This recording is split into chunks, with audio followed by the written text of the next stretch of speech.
I'm Natalie MacNeil, creator of SheTakesOnTheWorld.com and a proud spokesperson for Invisalign. As a teenager, I needed braces to straighten my teeth, but I didn't think I would need braces again as an adult. When my teeth started to shift a few years ago, I have to admit I was a little self-conscious about my smile with all the videos and press I was doing. Invisalign was the only option for me.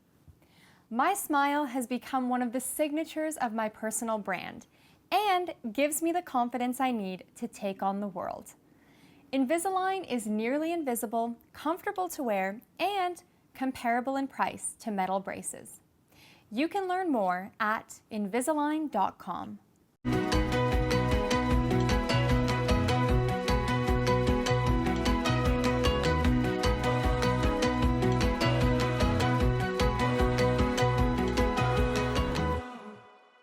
Welcome back to the Conquer Summit. I'm your host, Natalie MacNeil, and joining me today is Latham Thomas. She's a maternity lifestyle expert who is followed by celebrities like Alicia Keys. Dr. Oz calls her a total powerhouse in the fitness and nutrition industry. And she's the author of the best-selling book and blog, Mama Glow. Latham is here today to talk about radical self-care as you are building your empire. Latham, welcome and thank you so much for being here with us today. Thank you for having me, Natalie. So I read in one of your interviews that the best piece of advice you have ever been given is you can't break through a glass ceiling without getting cut. Now, can you explain that to us? Have you been cut while breaking your own barriers? Well, what it really means is that, with any transition in life and anything that we are moving through, there is a price to pay. And you have to decide whether you're willing to pay a small price or a pretty penny for what it is that you want to claim in your life for risk. And so risk friendliness actually breeds and accelerates innovation as well as leadership and entrepreneurship, right? So if you look at the people that we most admire and people in our fields and look to see, how many war scars they have from, propelling through the ceiling to build their dreams, there's quite a few. And when you're playing it safe and not really moving outside of a box, then you only can see as high as that ceiling is. Beyond that, there's something greater that's waiting for you. So I feel like each of us is meant to really expand upon that space, grow beyond it, shatter it really, so that we can propel our business to the next level. So clarity on what to take on next, or you're seeking clarity on whether or not you should take that next risk in your business. How do you arrive at that decision? How do you get that clarity that you feel really comfortable with to move forward and to take those big risks? Because some people, they do hold back because they are afraid to go all in and to take that risk. Right. So, yeah, I don't think it comes without fear. Okay. So that's number one. I think a lot of us feel fear when we're going out into the world and doing the things that we do. The biggest thing for me is even when I'm afraid of something, I always know that it's the right thing to do. And I only do what feels right, even if it feels a little uncomfortable. Sometimes what's comfortable and what's right aren't concurrent. They don't, flow together seamlessly. Sometimes something is the right thing to do, the right path to take, and it's an uncomfortable journey, but you have to take it to get there. One of the tools that I use is meditation.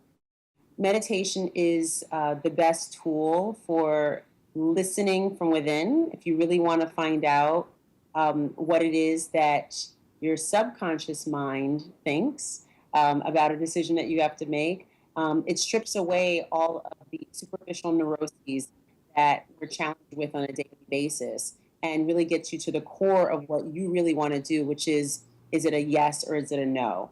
And that for me is a really clear place to move from, and I find it to be actually helpful in most areas of my life, outside of business, when it comes to relationships, everything. So that's a huge one. And how do you actually feel that yes or no answer in your body, especially for those who may not have their own meditation practice yet? And, maybe tonight for the first time, they're going to sit in stillness and try to get that yes or no or that clarity that they're seeking. How do you feel that? Is it something physical that you feel or something else entirely? How does it come to you? So there is a feeling associated with the sensation of goodness, of something being right, of something feeling um, fresh and exciting and aspirational. And for every person, it's different. But excitement, registers as flutters in your navel, right? But in your heart, I think there's this expansive feeling that overcomes you. I think your mind is a little more calm when you feel like you have resolution. And also, too, I think there's a different quality in your breathing. Even I think it's deeper and more relaxed. The diaphragm is able to fully expand when you're not under stress or feeling like you're making a decision that's pleasing other people at the expense of yourself. So it's a feeling of just well being within, like being well within yourself. Yeah, great advice. And, everyone knows what that really bad gut feeling feels like. It's the opposite of that. Things should feel expansive. If you start to contract when you're thinking about something that you have to do that's coming up or project, then it's probably not the right decision for you to be making. And we Exactly. do feel Yes, it that should feel, intuitively, and whether it's very clear too when you're thinking about just thinking. If you have to come up with excuses to convince yourself to do something, probably not for you. And even if it's something that is for you, it might not be for now.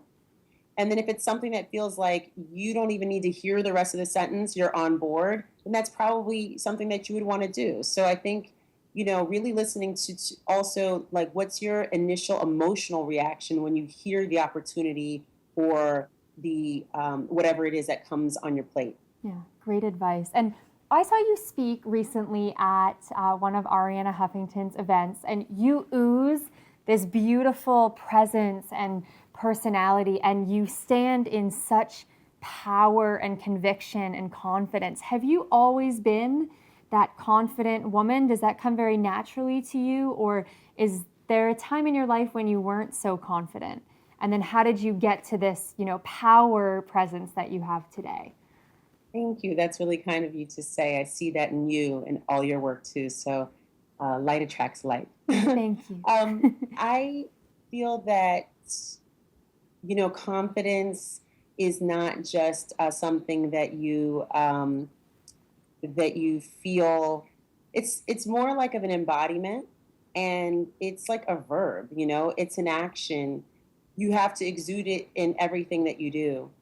For me, I definitely had moments where I wasn't as confident as I am now. I think every woman goes through hills and valleys, dealing with her own, feelings about herself, maybe her capabilities.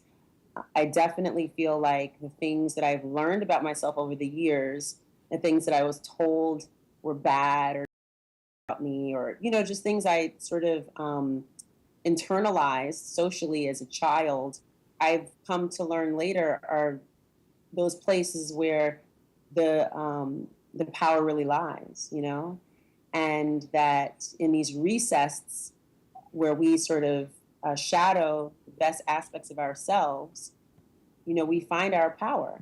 And as women, I think that this happens to us culturally, in that we're you know, every process that we go through, even the most beautiful transitional sort of transformational processes that our bodies undergo are relegated as not magical or not beautiful and celebratory. And I really wanted to change that, because I think that the biggest moment in my life where I felt like I reclaimed my power was through the birth of my son.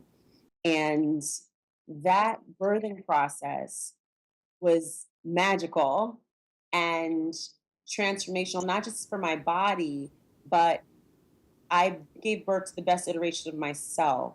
I also gave birth to the rudiments of my business, which will become something that could also help other women. It didn't exist when I was pregnant. So I was doing something out of love for women who would come behind me for their benefit. Yeah, So beautiful. that action, right, of stepping out on faith is an act of confidence that begets more confidence, right? And so then you start to feel good because you're doing something that feels so aligned with who you are, but it's slightly outside of who you are so that you can actually become more of yourself. Because it's like you're reaching to a place that you haven't gone yet so that you can change, right, your circumstances, your settings, your surroundings, and call in the magic of who you are to become, that woman that you're supposed to be. And each of us has that. Absolutely. And we already are that person, right? Like we already are that person that we want to become.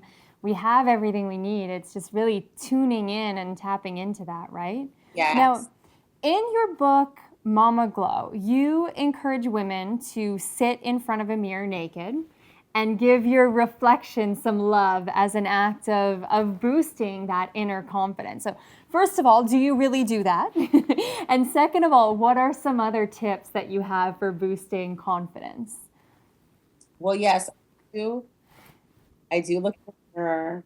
Um, I think the mirror is a really powerful place for us to do reflective practices because not only are you looking at yourself, um, physically, but you're looking at yourself within. Everything comes up when you see your reflection, right? You look at all the things that you wish you could change, but then once you get past that, you start to unfurl. The neuroses starts to unfurl, and if you kind of let it sit, like, okay, these are the things that I don't like, but what are some amazing things about myself that I love? And why don't I like these things about myself? And how can I love myself more? And what body parts I've been like, shunning. Um, I think it's important to do that. I look at myself not in a, vain way, but just, as I'm getting ready out the shower, because I massage oils into my skin. I think it's a very important practice for us to really adorn ourselves with things that make us feel good as part of our self care practice. But I think also too, because it's the only way that you can tell if something's also off, right? So, I want women to feel in total power of their bodies, in total awe, and then also respect, because your body is your house, for your soul, and your body is, and your soul only can be as healthy as your body physically is, right? So you want to keep your body in good physical health. I know women who I've taught to do self breast exams, right? And looking at their bodies that have noticed changes, lumps, early stages of cancer and things like that, who are young, right? And didn't have or grow up with a connection with their bodies or anyone telling them they're beautiful, and having to embrace themselves again, also understand what's happening. You don't have to be a medical scientist, a doctor, or somebody who's like super into the body to see that something's changed, right? Even if you have moles, I have like little moles, I look to see if anything's changed. So that's another reason why, because then we have that power where we really know what's happening within, um, on a internal level, but also on a physical level. Yeah. Now, you have an actionable for our viewers today. Can you share what that is that you would like them to walk away from this interview with and go off and do to put all of this into action? Yes. So my actionable today for you is to find someone that you're friends with, maybe someone that you really wanted to get to know, that you admire, and make that person a buddy. You're going to start a little sister circle. And what you'll do is that person will be your accountability partner. um, you'll write up a list of a couple of things that you want to do. So say it's meditation, right? We talked about that in the beginning. If you want to start that, maybe you want somebody who can also meditate with you. There's great apps that you can use. And you can maybe have someone where you're on the phone together, or you Skype and meditate together in the mornings, and that could be your girlfriend ritual. That person will also be a great person to share your glow time routine with, whether that's getting massage, going to a yoga class together, having a nice scoop of like a vegan ice cream or something, anything indulgent that makes you feel good about yourself. And that person's also someone who will say, hey, did you check in with your body today? Did you get enough water? Have you looked at yourself? Is anything different that you want to change? Do you really need that extra slice of cake? Just someone to be there, and you do that for them the same. Because a lot of times when we go along a path, and as entrepreneurs, we're super focused on work, and then we forget about our bodies, and we're like, oh, I don't really need sleep. I live off of 4 hours of sleep. That's okay. We really do need to take care. And sometimes a buddy helping us facilitates that process with ease. The goal is for us to create actionable steps that we can actually bring into our lives to stay, right? So lifestyle practices that that embed our lives with beauty and this feeling of goodness all the time. And it's really hard to do by yourself. So find a buddy. This will be your glow sister, and you will go together along this path. Whether you're building a business, building a new relationship, or starting a family, it's always good to have someone there to witness and help you through. Yeah, I love that. Go find a glow sister. And you can find Latham Thomas at mamaglow.com. We'll be sharing all of that with you, of course, in the links. And Latham, thank you so much for being here with us for this session as part of the Conquer Summit. You are such a light, and I'm so glad that we've got to meet in person and that I've been able to have you part of this She Takes on the World community too. So thank you so much. Thank you too. Bye.